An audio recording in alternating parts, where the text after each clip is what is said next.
Hello, and welcome to episode 6 of Not for Thought, a podcast channel designed for psychonauts and psychonautics. Today, I thought we would discuss planning for a DMT trip. So I noticed that my last video actually started to get some views. So I thought I would talk a bit more about DMT. And really, I created this channel mainly to talk about DMT. I want to talk about shrooms and LSD as well, but I feel like DMT has so much more to discuss. And I feel like a lot of people, yeah, there's a couple of YouTube channels out there that are doing pretty well that discuss psychedelics and things of that nature. But I thought I could kind of focus a little more on DMT, I guess. And yeah, I don't know. I just feel like there's not a whole lot discussed about it. There is, but there isn't. Like when I was first doing the research for it years and years ago, way before I even did it, it was tough finding stuff. Even now it still is. But there's a little bit more research than when I was first looking to it. Anyways, there's still just a very limited amount, and there's not a whole lot discussed about it. And when it is, it's usually very briefly. It is a hard drug to talk about too, I guess. A lot of people describe it as like a dream, in the moment it's so real and you remember everything, and then as soon as you come out of it, you're just immediately forgetting everything. And yeah, I kind of agree, except I don't really know because I haven't had a breakthrough yet. And man, I would really like to. So that's why I figured I would discuss planning a DMT trip, because I actually am planning one for this weekend. I would really like to do one tonight, but I know that with DMT it's one of those things that you don't really want to gamble with. Like, oh, maybe I'll do tonight, maybe I won't. Everybody teach their own, especially when it comes to psychedelics, but for me, I feel like it's either go big or go home, you know? I either should just go for it. I either need to have my mind set on doing it or not. And today I'm just not sure, which means I probably shouldn't. Which goes for most psychedelics for me, I guess. Cuz in my experience, I've had lots of times where I'm like, I kind of feel like taking shrooms tonight or acid, but I'm not sure, and then of course I'll end up doing it. And I've had lots of really shitty experiences, I guess, because of that. And that's a part of the set and setting. Your mindset has to be right, and obviously the setting has to be right too. That's so true. It's very over discussed with psychedelics. I feel like that's like one of the few things that everybody knows about is like set and setting, have a trip sitter. Those things seem to be kind of general across the board, even for people that don't really seem to give a shit about psychedelics as like a healing drug. They just want to do psychedelics to have fun, and I've been there plenty of times. But anyways, I'm fucking rambling. Holy shit. So I just noticed that my last video seemed to gain some traction, which I'm not surprised about, because DMT is just such a fascinating drug, and it's so intense. I don't know. It's really cool how people can smoke what drug and have these insanely intense experiences that can be so similar at the same time. People talking about meeting these DMT entities and going to the DMT realm and having a breakthrough where you shoot through this wormhole tunnel and then enter this extra terrestrial dimension. Yeah, that's just fucking awesome. That's like, even when I was a kid, that would have fascinated me. Maybe not the drug smoking part, but the idea behind it. Because I briefly mentioned in my last video that DMT really intimidated me for a long time, and that's what led me to do a ton of research on it at first, even though I couldn't really find anything. And I think that's what also kind of drew me back. But yeah, holy shit. Alright, let's get into planning your first DMT trip, I guess. I would just right off the bat, from personal experience, I would recommend doing it with people. Because I am the type of person that's way more comfortable around friends in any sort of environment. You know, when I'm driving and I have people in the car, for some reason I'm much more calm. I'm much more willing to like be dangerous and race people and things of that nature, you know. But when I'm by myself, I'm like, all right, time to be very cautious, make sure that I'm slowly taking this turn. Anyways, so yeah, I would recommend doing it with people, because unless you're the type of person that's less comfortable around people. But I mean, if you have like a select group of friends, you know, you could invite like one or two of them over just to watch over you while you do it, and maybe if they're interested in smoking as well, you know, you don't have to smoke at the same time. You can watch over each other.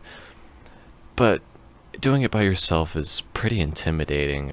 Thinking back on my first night of smoking DMT, I'm pretty surprised that I was able to do it by myself, especially so much.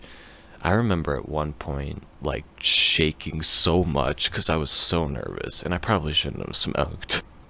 Yeah, I was nervous, man. I was by myself. I was about to do a drug that I had never done. I had nobody watching over me, and it made it even more intimidating, you know, because it's not a drug to be nervous about. It's really not. And I realized that later on, and even now, I still know that. But anyways, so yeah, just maybe get with a couple of people of like your closest friends that you know aren't gonna judge you or and whatnot, and maybe are interested in doing it themselves.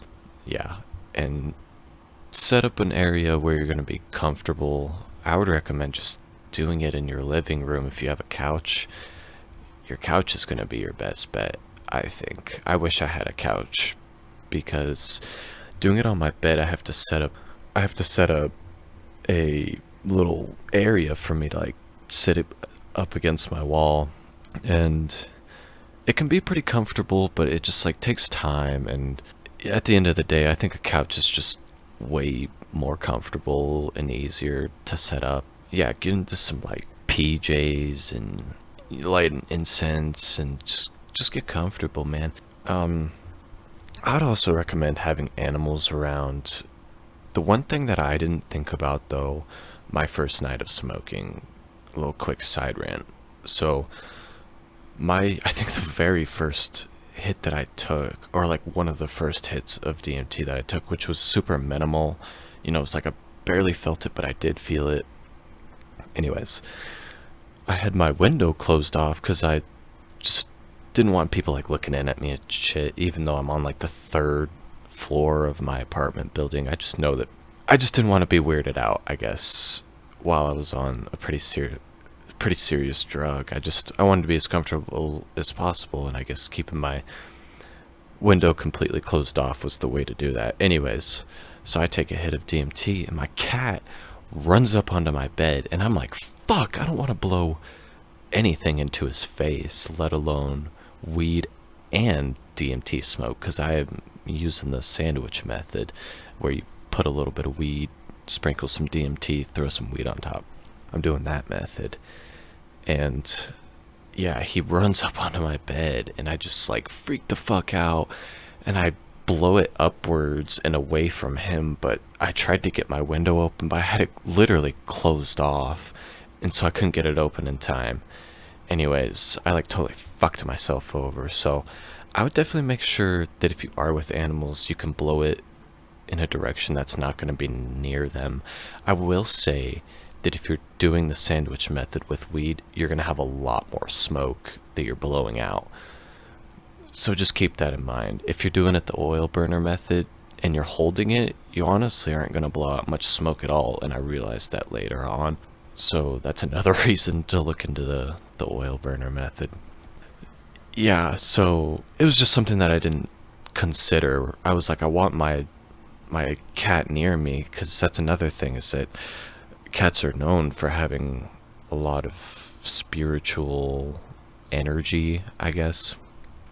I don't know a whole lot about it, and I probably shouldn't pretend to, but I know that cats come up a lot in spirituality. Anyways, so I wanted my cat near me and to call me, because, yeah, I mean, why not have an animal near you to just make you a little bit more comfortable, especially because, like I said, I was alone by myself doing this, and yeah, so, um, anyways, if you're gonna have animals with you, just be cautious of your smoke. And I'm in a studio apartment, so that was the biggest thing, is that I don't really have a whole lot of area to spread my smoke away from my cat.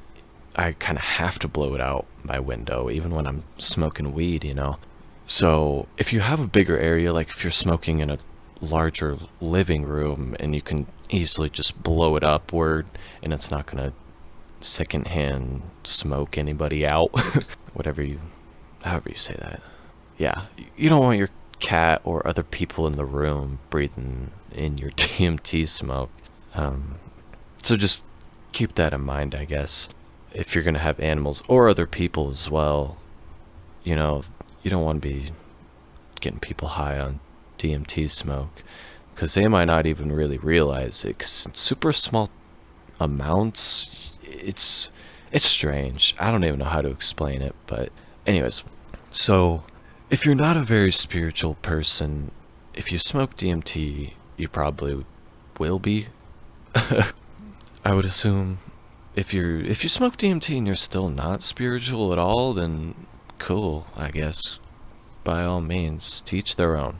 But even if you're not spiritual, like your first time smoking, because I wasn't, and then thinking back on it, I wish I would have done some things differently. And so these are my suggestions. I would recommend getting some sage or copal or palo santo, and just smudging and kind of blessing your apartment. I wouldn't say getting all of those, like one of those, or even just an incense if you're that kind of hippie sort of person. I fucking love incense. I constantly have them lit. But anyways, I would recommend just doing something to at least get the air to smell nice and to kind of smudge the air and make sure that the energy is positive and you're not bringing any outer. See, I'm trying not to say this in like a spiritual way, just in case somebody that's listening to this truly doesn't have any spiritual outlooks, but because I feel like I really didn't. I did, but I didn't. You know, nothing to the extent that I do now after smoking DMT, which I talked about a lot on my last podcast, I think. But anyways, so yeah, I would just recommend at least lighting an incense. I really love sage. Even before then, you know, I was really into the smell of sage. And so yeah, if you are spiritual at all, I would recommend doing whatever makes you comfortable. You know, if you're a crystal person, go to a crystal shop and look into some crystals. If you're a Christian, you know, maybe have some crosses around you, and maybe a cross on your neck. You know, if you're a Hindu, maybe you have some Hindu god statues. If you're a Buddhist, maybe you have a Buddha statue and some, I don't know, whatever. You get the point, I'm sure. But even if you're not any of that, I would just recommend lighting an incense, you know, at the end of the day. Even if you have people around, just, I think it'll bring positive energy to most people that do that, even if they're not trying to do that. Anyways, yeah, so any other time you're smoking DMT, some of my suggestions, other than your first time, because most of that was basically just your first time, and really any time, I guess. But after that, you know, like I said, I'm planning one I think tomorrow. It's Thursday today, my time. Who knows where people are listening from. But I've been lighting sage all day. I've blessed my DMT. I have a box that I have all my stuff in. I blessed that box and everything in there who knows how many times. And I have this little shrine, honestly, of just statues of Hindu gods, and I have one of Buddha. I have all sorts of crap. Just a little shrine. No, I shouldn't call it crap. That's just like my go-to word for stuff, I guess. Anyways, yeah, I have this shrine that I'm honestly pretty proud of. I wish maybe I don't want to promise anything I won't do. I wish I could show a picture of it, but we'll see. I'm pretty lazy about editing at the moment. But yeah, so anyways, like I said, I like to light sage and just prepare myself days in advance. You know, I try and keep my head clear, and I don't necessarily have a day to, I feel like I put too much pressure on myself when I have a certain day planned out specifically. Like if you're doing it with people, that's different. But if you're doing it by yourself, I try not to put too much pressure on myself. Like tonight, I have to smoke DMT. Like I don't want to do that to myself. So I try to just know that I'm gonna do it. I try to do it early in the day. Like decide, okay, I think today's the day, and today, for example, is not. As I was discussing earlier in the podcast. But yeah, like I said though, I mean, it'll be within the next 3 days, sometime over this weekend. I plan on smoking DMT, and I'll know the day. Like I'll know. Anyways, so yeah, I usually try to prepare myself a couple days in advance, and starting now, I could smoke DMT ending up on Sunday, and so I'm just trying to prepare myself multiple days in advance. I'm trying not to let things like work get to me, and I'm also a college student. I'm trying not to let that overwhelm me, and just trying to keep a clear head, even days before I plan on smoking. So yeah, I guess I'll also talk about some suggestions I have for smoking DMT by yourself, since I do have a lot of experience with that. Not a whole lot, but enough to where I think I can discuss some things that I think people should know. So my first suggestion is just to stay safe. This one time I was lighting my oil burner and my DMT pipe, and for some reason I thought that like I could just set it down on my bed. I don't know what I was thinking. And I set it right onto my blanket, and I could hear it burning my blanket because it was still hot as shit. And even now, I think I can see on my DMT pipe where that little bit of blanket got burnt onto the pipe. It's like stuck on it now. But yeah, so that's one thing. That was pretty scary, honestly. I didn't think I was gonna like burn anything down, but with DMT, a lot of times you'll smoke and your arms will get really fucking heavy. And my arms were really fucking heavy. It was hard to pick up the pipe to move it off of my bed. I was able to do it, but it would have been so much easier if I could have just been like, yo, grab it. So that was on me though. I could have planned that way better to like set it down on something that wasn't gonna burn. Like I have a glass bowl that I could have put it into, that I could have just set right next to me and put it right into there, and nothing would have gotten burnt. I also have a windowsill that's entirely ceramic. I don't know what it is, but it's not going to burn. I could have set it down right there, and my bed is next to my window, I should say. So, and that's where I was, so I could have put it there, and that's where I did put it. But I was trying to just like flop my arms, not trying to, but that's what I did, was just flop my arms down, and I didn't think that it was going to do anything, but obviously it did. So just be careful if you're smoking out of a DMT pipe, that when you set it down, make sure that it's not gonna burn anything. One suggestion I have for being by yourself is calm music. I mentioned, I don't know if I said it in my last podcast. I don't think I did. I should have.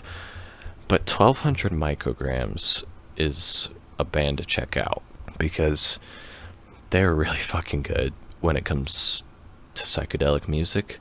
They're incredible. And I listened to them a couple times on DMT, which made the trips so fucking dope. But it was really intimidating. It kind of just made me more nervous, basically. It was just more pressure on myself listening to this intense, you know. I don't know. It was just kind of overwhelming, I guess, even before smoking the DMT, which made it kind of hard to smoke the DMT. But then once I did, I had some really, really cool moments. So I would recommend for your first time probably playing some calmer music. After that first weekend, I played 1200 micrograms, but after that, the second weekend that I smoked DMT, I played, I think, like Native American flute music, and it was just way more calming and way more soothing. I was way less intense going into the DMT trip, and yeah, so I guess to each their own when it comes to the music. You know, maybe you listen to rap. I wouldn't really recommend rap music when it comes to psychedelics. Well, now see, that's not true. Just when it comes to DMT, because DMT is completely different, you know?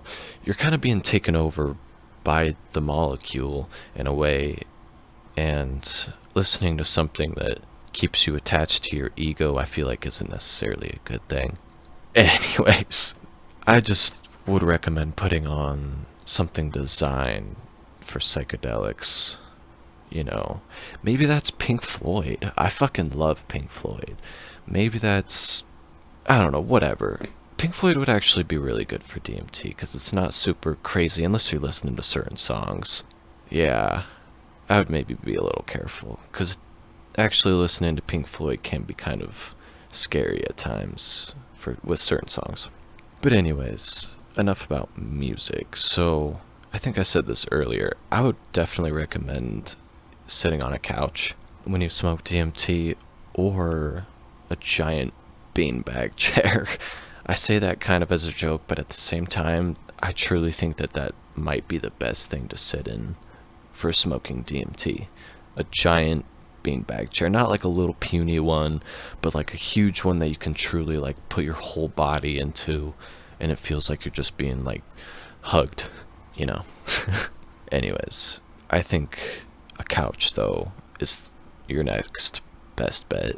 It's still pretty comfortable, you know. You can sit upright so you can smoke, but you can also put your head back so that, you know, when you're actually having the DMT trip or having a breakthrough with your eyes closed, you can quickly lay back other than, you know, having to move around a bunch. Like I had a couple times where I would smoke and then I would lay back and like all my pillows would like move and like my whole seat would get all fucked up, so I'd have to lay down, and it made it so hard. It made it so much more difficult. It wasn't as comfortable, and I feel like I was more focused on that than the DMT trip, you know, and it was just distracting and uncomfortable. And I kind of messed up my shoulder too. Like at one point I fell on my side.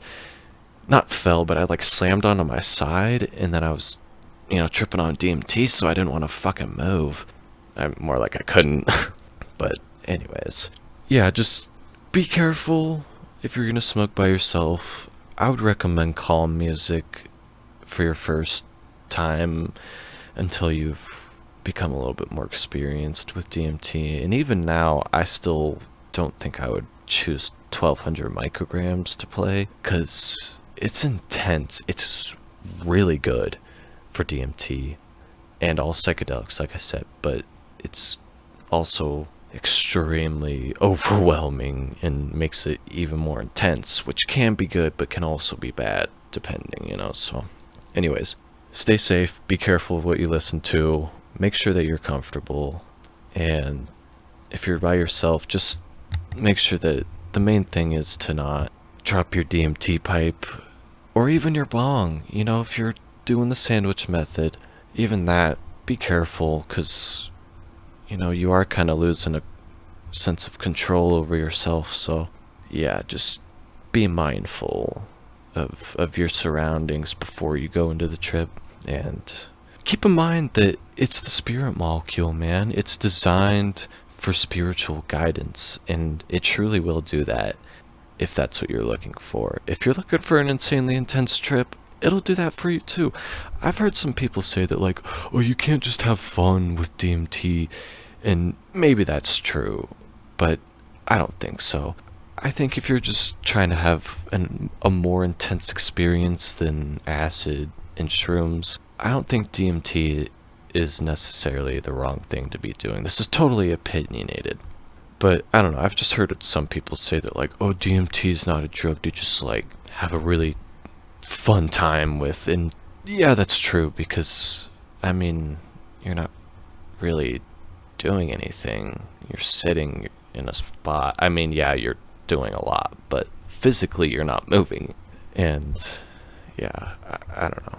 Do DMT in a sense that makes you the most comfortable. I've had times where people are like, oh, you have to have goals in mind when it comes to psychedelics, and I think that that's true, but I don't think that that has to be as serious as some people make it. You know, maybe your goal is to have fun. Maybe you're having a miserable time with your life and you need a little bit of a good time, and you know, shrooms can definitely provide that. LSD can provide that, and it can also give you spiritual guidance at the same time. So I feel like you can learn a lot in the realm of psychedelics, even when you are just trying to have fun. I'm not supporting that because when it comes to trying to learn things, I think psychedelics really do have more benefits than just taking it for fun. But at the same time, even when you do take it for fun, you can learn a lot. So, anyways, enough of my ranting. I just think that a lot of people put even more of a stigma behind psychedelics that doesn't need to be there. You know, it's not a drug that should be abused, DMT specifically, and all psychedelics. I'm not saying that. I'm not supporting people just like fucking around with psychedelics. Nothing like that. I'm just saying that a lot of people say that there's no benefits behind taking psychedelics for fun, and I would argue that that's not true. So, when it comes to DMT, though, you know, keep in mind that it's extremely intense, and stay safe. It is called the spirit molecule for a reason. You know, it's meant for spiritual guidance. And if that's not what you use it for, I don't know what you're in for. So, because I've truly only ever used it for spiritual guidance, you know. I feel like I don't really get that very much when I'm sober. Even through meditation, it can be kind of a struggle to reach out to certain parts of my brain that think spiritually and philosophically that I can't really do when I'm sober. Anyways, yeah, I think I'm probably gonna cut that here. It's been fun, man. I hope people keep listening. Oh, I guess I should mention, I don't think I did at the beginning of my podcast. I've kept this pretty holy shit. I've kept this pretty anonymous, but eventually I do want to make this into something a little bit more public. You know, like I might start using a webcam, or I don't know. We'll see. But my goal is to have more people on here eventually. You know, I have a friend that's interested in smoking some DMT. I have a couple of friends, actually, and maybe we'll smoke and then talk about our experiences. I'm tempted to do, like, not a live session. That sounds like I'm live streaming it.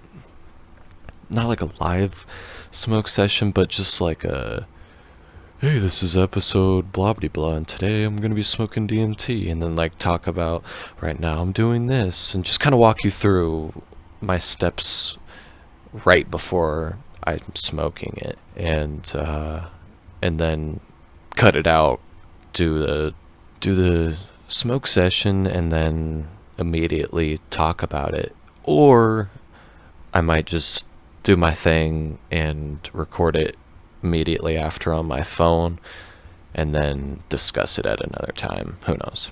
I just feel like it might be kind of fun to immediately talk about my experience, to really get as much of my memory out of it as I can, because I feel like every second that you don't discuss your DMT trip is are moments that you're forgetting about. So anyways, enough of my ranting. Thank you for listening. This has been Not for Thought episode 6.